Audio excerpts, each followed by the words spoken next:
At my parents' anniversary party, I wasn't invited, but my handmade gift was. My sister gave it to them and claimed it as her own. And while they toasted to her, calling her the daughter they're proud of, I stayed home, watching it all unfold on Instagram. I'm Aubrey, and for years, I thought if I just loved harder, worked harder, they'd finally see me. Instead, they erased me. But what they didn't know? The man my sister brought to that party works for me. Yeah, I'm his boss. And when he mentioned my name in front of everyone, their perfect little lie came crashing down. Have you ever been cut off by the very people you kept showing up for? What would you have done if this was your family? Drop your thoughts in the comments. I'm listening. I brewed the good coffee that morning, the kind I usually save for birthdays or long-awaited phone calls. It was raining outside, the soft, constant kind of rain that Portland is known for. The grayness clung to the window pane while my little apartment sat warm and still. The lo-fi playlist hummed gently in the background, barely cutting through the hush. The gift sat on the dining table, carefully wrapped in pale silver paper with a thin navy ribbon. Inside was a clock, hand-painted, delicate, with our family name etched across the bottom. I'd spent weeks having it commissioned by a local artist in the Pearl District. It wasn't expensive in a flashy way, but it was meaningful, thoughtful, the kind of thing you pick out when you still believe it might matter. I had already filled out the card too, not just happy anniversary, but a few words about family, about appreciation, about how I hoped this year could feel different. The card alone had taken me 20 minutes to write and twice that to seal, because I kept second-guessing the tone. As I reached for my phone, I noticed how still the apartment felt. My plants leaned toward the pale morning light, the only signs of life. I took a breath and tapped my mother's name. The phone rang twice before she picked up. "Hi, Mom," I said, trying to sound casual. "I was thinking, maybe I could come down a couple of days early, help you and Dad get things ready for the party." There was a pause. I could hear the faint sound of dishes clinking in the background, and then her voice, light, airy, like she was brushing away a small inconvenience. "Oh, Aubrey!" Something pulled tight at the base of my neck. I knew that tone. It was the same one she used when she didn't want to say no outright, but had already made up her mind. Before I could say anything else, I heard a deeper voice cut in. "It's better if you don't come this year," my father said flatly. The silence that followed was thick. I tried to catch my breath without making a sound. What? I managed, not quite loud enough to sound like a real question. "It's just complicated," he added, like that was an explanation, not a dismissal. I blinked at the window, watching two pedestrians cross the street with umbrellas that tilted in opposite directions. "Complicated how?" I asked. Another pause. Then my mother chimed in, hurried this time, like she wanted to cover up something that had already spilled. "Jen is bringing someone important. We don't want too much going on. It's already a bit crowded." Someone important. Not me. Never me. "Right," I said, voice flat, controlled. No one said anything more, and then the line went dead. I stayed there, phone still in hand, as if it might ring again, as if someone might take it back. They didn't. The kitchen clock ticked on behind me. I turned to look at the gift on the table, still perfectly wrapped, the ribbon lying neatly across the corner. I didn't unwrap it. I didn't toss it aside. I just stared at it for a long time, the silence settling over my shoulders like a too heavy sweater. Eventually, I stood up, grabbed my coat, and left. I didn't really know where I was going, but the rain had lightened into a mist, and the sidewalks were familiar. The farmer's market on Hawthorne was still open, even if the weather had kept most people away. I walked the aisles slowly, passing stands of tulips, fresh honey, and baked goods. A man offered me a sample of pear preserves. I declined with a soft smile. Everything felt slightly out of focus, like I was watching my life from behind a glass wall. The colors around me were muted, not because of the rain, but because something inside me had dimmed. The place I usually found comforting felt hollow. There was no dramatic breakdown, no angry texts, No tears on the produce aisle. Just a quiet knowing that whatever thread I had still been holding on to had finally slipped through my fingers. That night, I drove to my parents' house.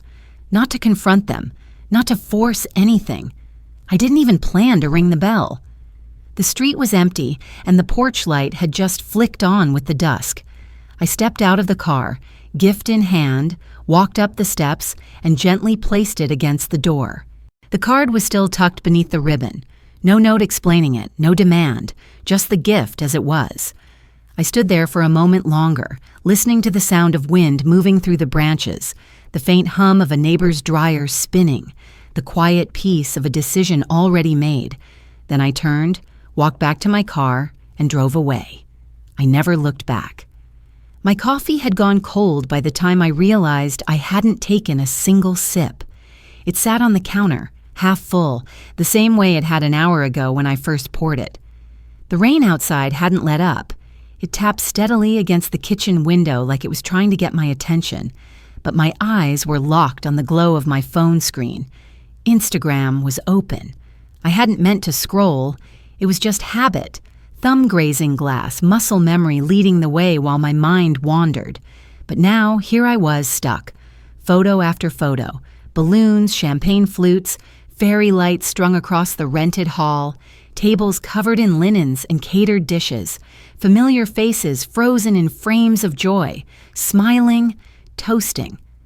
My mother's favorite lilies arranged behind the cake, a banner in the background, Happy 35th, Margaret and Edward. I knew that space.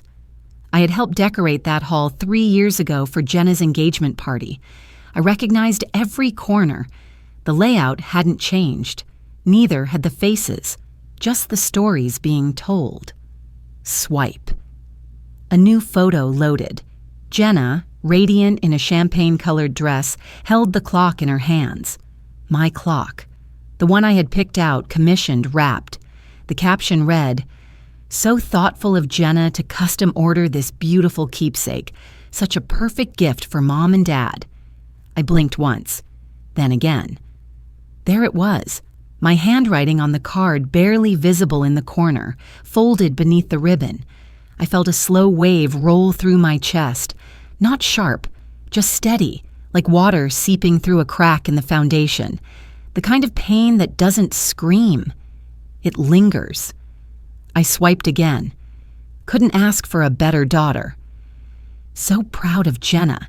She made the whole night so special.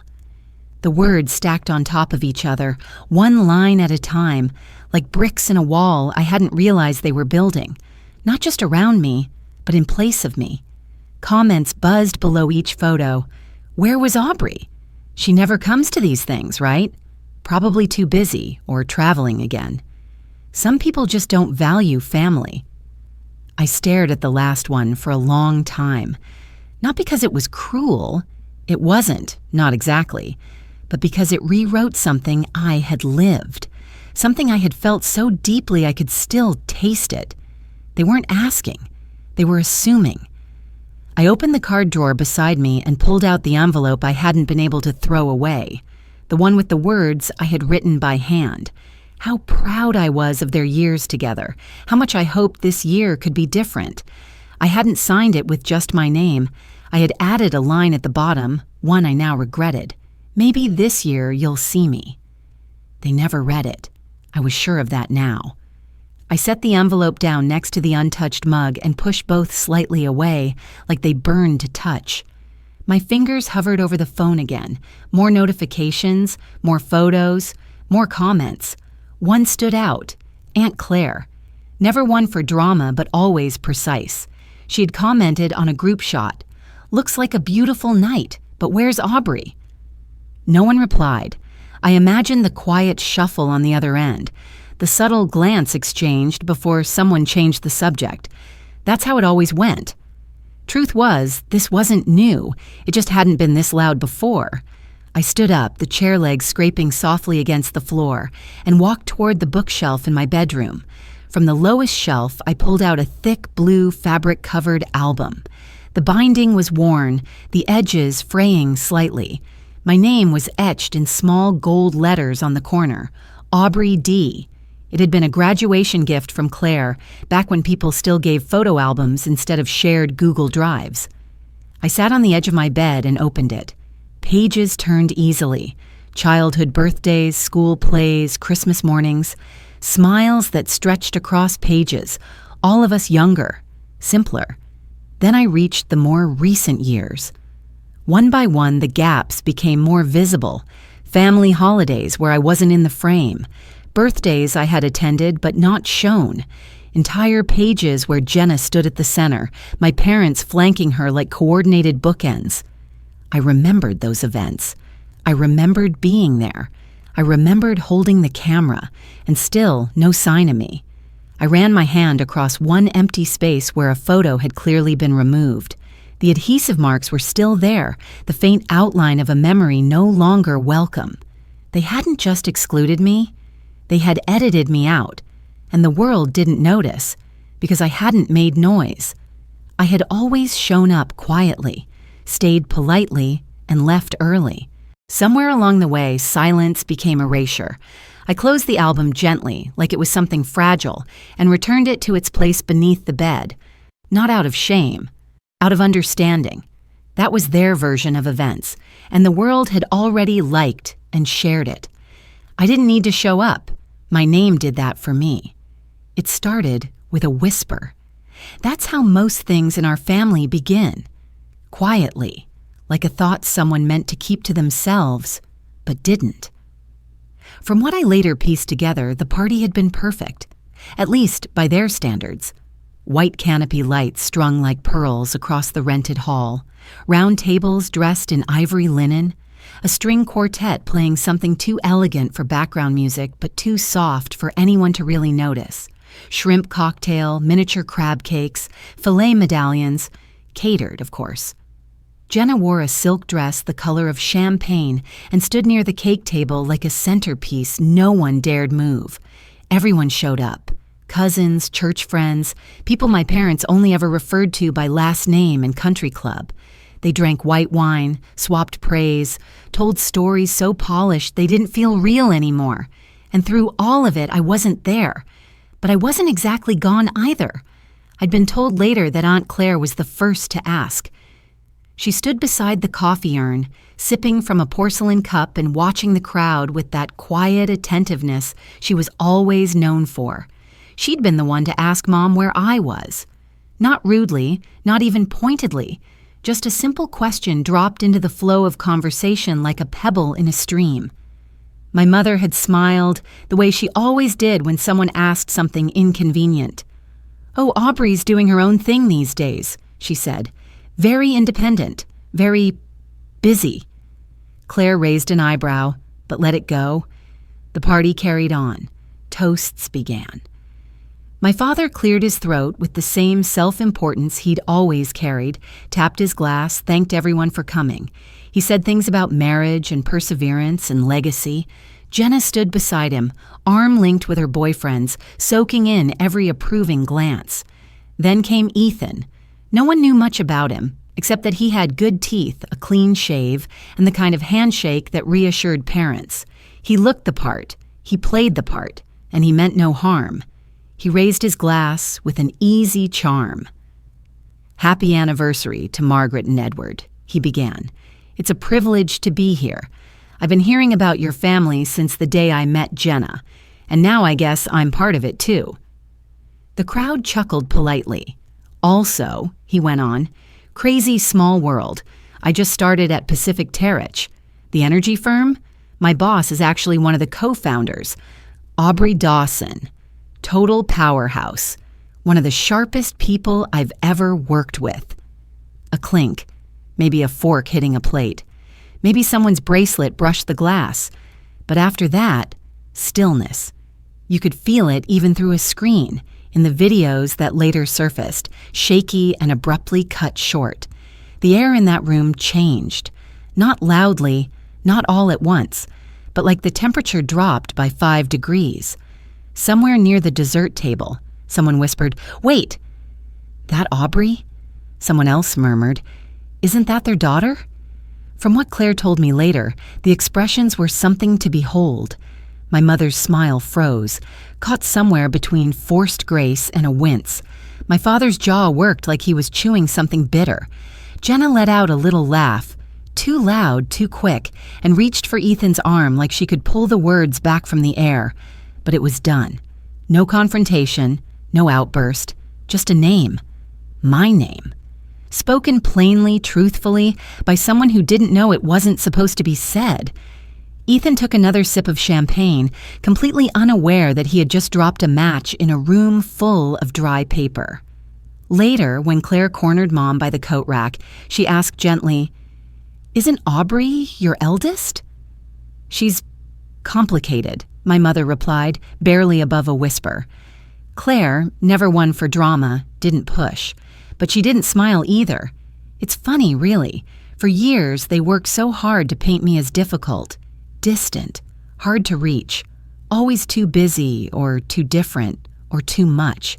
And yet all it took was one sentence, unrehearsed, unintentional, to undo the whole performance. That night, while they cleaned up champagne flutes and folded up linen napkins, my phone lit up on the kitchen counter. 5 missed calls, 3 text messages, 1 voicemail. "Mom, call me back, Aubrey," her voice said. "Please." I stared at the screen for a long while, not moving, not blinking. The name Mom looked strange and bold, like something I'd once known how to read but no longer recognized. Outside, the rain had finally stopped, but the wind was picking up, sending leaves skittering across the pavement in frantic little spirals. I watched them from the kitchen window, letting the quiet settle over the room like dust. I didn't listen to the voicemail again. I didn't return the call. They weren't sorry for what they did. They were sorry it didn't stay hidden. It was raining again, but I'd come to find comfort in that. Portland rain has a rhythm, persistent, not forceful. It softens the city without asking permission, the kind of weather that makes you want to sit still and listen to things that don't have voices. I was tucked into a corner table at Coava Coffee, the kind of place that never tries too hard. Wood counters, concrete floors, Edison bulbs warm against the late afternoon gray. A couple sat 2 tables over, murmuring over a shared slice of almond cake. Someone near the door scrolled quietly through a laptop, earbuds in. The barista hummed as he wiped down the counter. And me? I stared at my phone. 5 voicemails, 3 from Mom, 1 from Dad, 1 from Jenna, all from last night. They'd come in after Ethan's toast, after my name had dropped into their perfect little dinner party like a stone through glass. I slid my thumb across the screen, opening the first message. "Hi, sweetheart, it's your mom. I wanted to explain. That party wasn't what it looked like. People got excited. Things happened quickly. We didn't mean for it to feel like that." She paused. I could hear her swallow. Then quieter. "You know family's complicated." The second message came from my dad. "Aubrey, this has gotten out of hand. We've always supported you in our own way, but you've got to understand, keeping peace in a big family takes choices. Not everyone agrees with how you've positioned yourself." I didn't laugh, but I did breathe out sharply. Positioned? The third was from Jenna. I almost skipped it, but I listened anyway. "Hey," she started, soft and a little too light. "I hope you're not mad. Everything kind of snowballed. Ethan didn't know. He just talks. You know how people are. It wasn't personal." Then a text followed, just a few minutes after. "Since you and Ethan work together now, maybe you could mentor him. He really respects you. It'd mean a lot to us." There it was. The clarity I hadn't even been looking for. It was never about repairing anything. It was about keeping appearances intact, about making sure their world didn't shift too far from the center they'd drawn without me in it. My success wasn't shameful anymore. It was suddenly useful. That made it tolerable. They wanted me back in the narrative, as long as I stuck to the role they now had in mind. I stared at the screen for another moment. The messages sat there like polite invitations dressed in soft colors, but I saw through them. I saw what they really were, ropes, waiting for me to tie myself back in. I didn't respond. Instead, I went to my contacts list, selected Mom, and hit block. A quiet confirmation popped up. Click. Then Dad. Click. Then Jenna. Click. No fireworks. No anger. Just 3 small, deliberate acts of refusal. I set the phone face down on the table and wrapped both hands around my coffee cup. It was still warm, not hot. The foam had dissolved into a lazy swirl near the rim. Outside, raindrops slid down the glass like they were racing each other. I watched them fall. For years, I had confused silence with weakness. I thought staying quiet meant I was letting things happen to me, that I lacked the courage to speak up, to defend myself, to push back. But this silence felt different. It didn't ache. It didn't sting. It didn't feel like surrender. It felt earned. Later, when the cafe emptied out and the rain grew heavier, I walked back to my car without checking my phone again. My boots tapped steadily on the wet pavement and the air smelled of earth and cedar. I didn't rush. I didn't hunch into myself. I moved like someone who had nowhere to hide from anymore. When I got home, I hung my coat by the door, kicked off my shoes, and lit the small lamp in the hallway. It cast a warm glow over the entryway, a space that had once felt too quiet but now felt like mine. I made tea this time. Something herbal, something calming. Then I opened my laptop. I logged into my banking app, the cursor blinking in the login box like it had been waiting for me. I typed in my credentials, clicked through to recurring transfers. There they were. The monthly deposit into my parents' second mortgage account. The insurance top-up that kept Dad's prescriptions covered.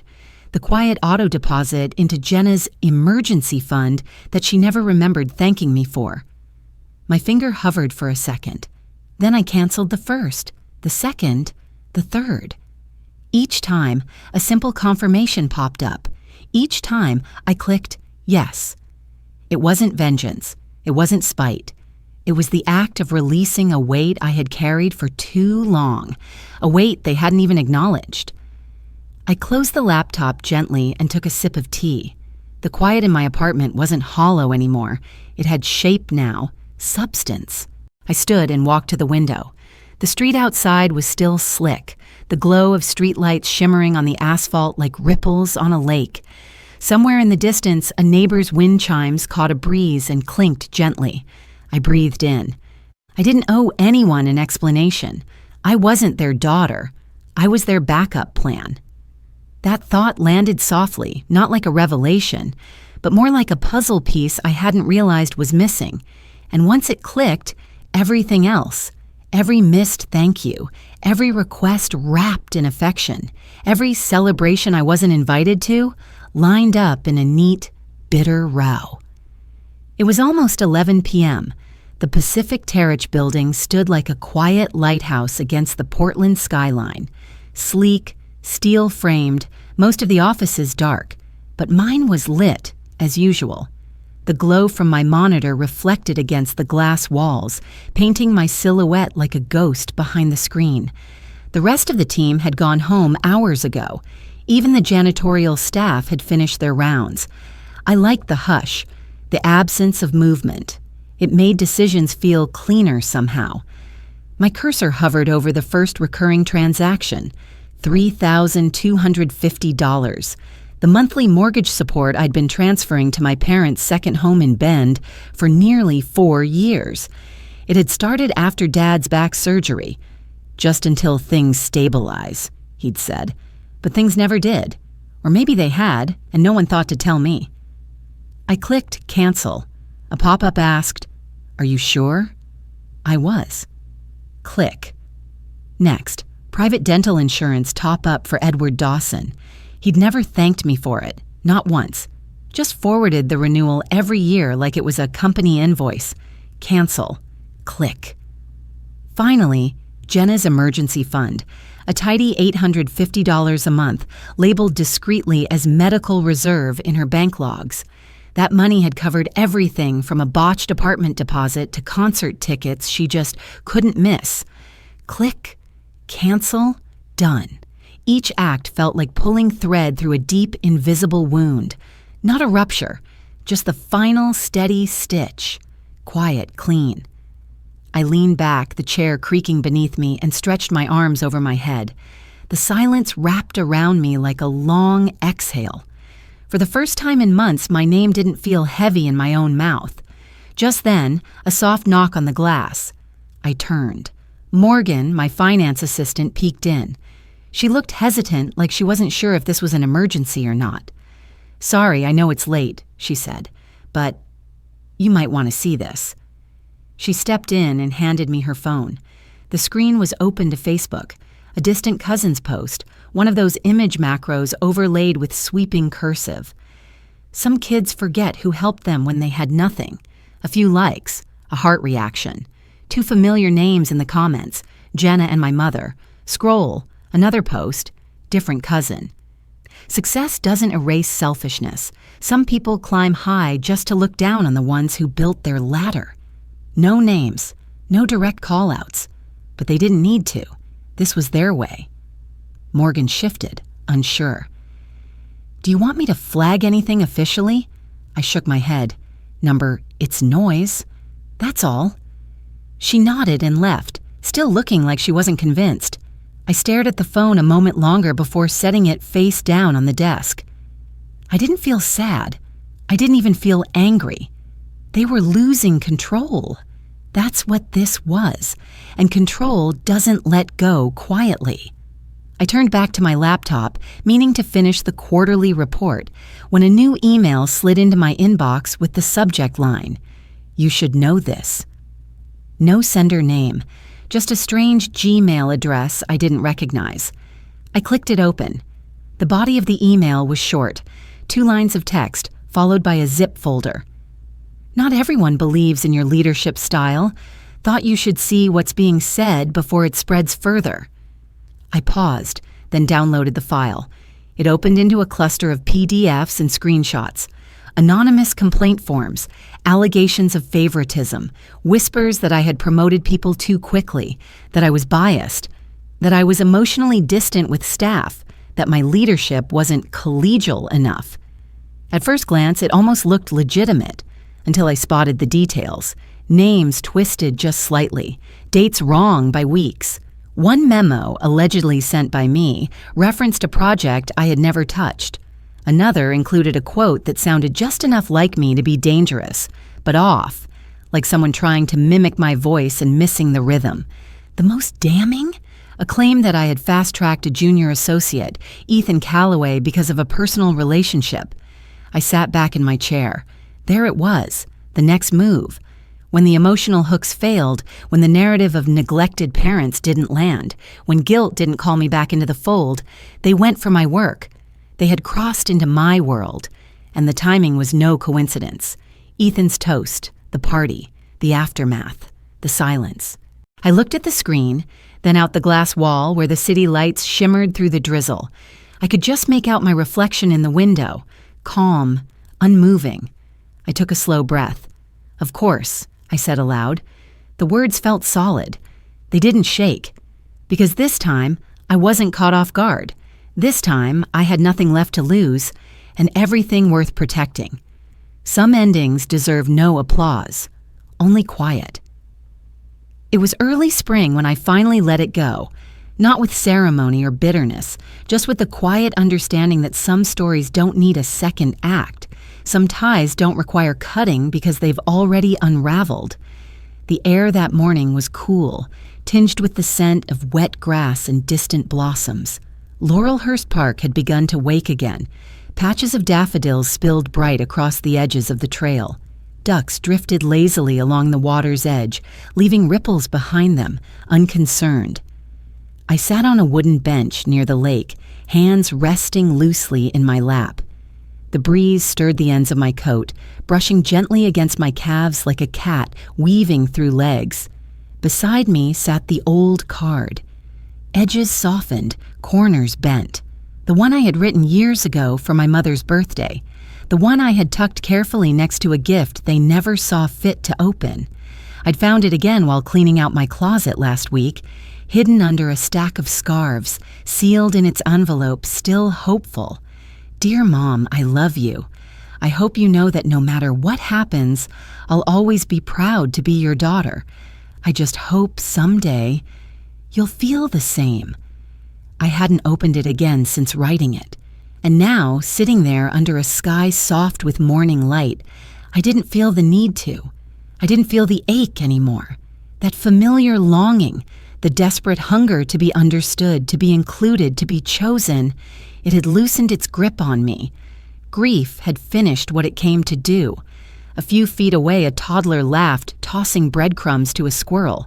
His mother trailed close behind, camera in hand, smiling even before the picture was taken. My phone buzzed against the bench. I turned it over, another voicemail from Mom. The screen read simply, "Can we start over?" No punctuation, no emotion. I didn't listen. I didn't need to. Some things don't require closure from both sides. Some goodbyes aren't conversations. They're quiet acts of self-respect, decisions made in the small, firm places of the heart. I stood slowly, brushing a bit of pollen from my sleeve. The card stayed on the bench.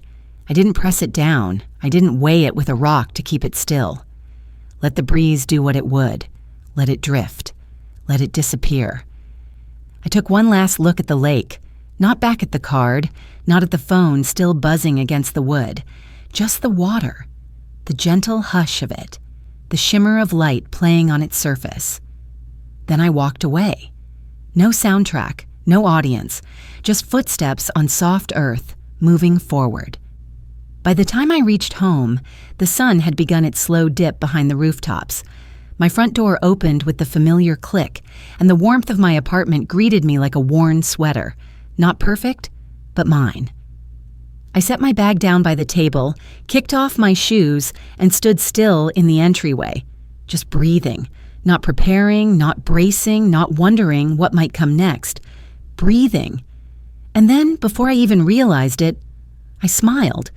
Not because anyone asked for it, not because I owed it to anyone, but because, for the first time in a long time, it felt like mine. I didn't leave that park with anger. I left with something softer, a kind of peace that doesn't need witnesses. Letting go didn't feel like losing. It felt like finally telling the truth to myself and believing it. Sometimes, love isn't about holding on. It's about knowing when you've given enough and choosing to stand where you're seen, not just included when convenient. In this life, even silence can be a boundary and a blessing when it protects your dignity. If this story reminded you of something in your own life, I hope you'll share it. You never know who's listening and might need to hear that they're not alone.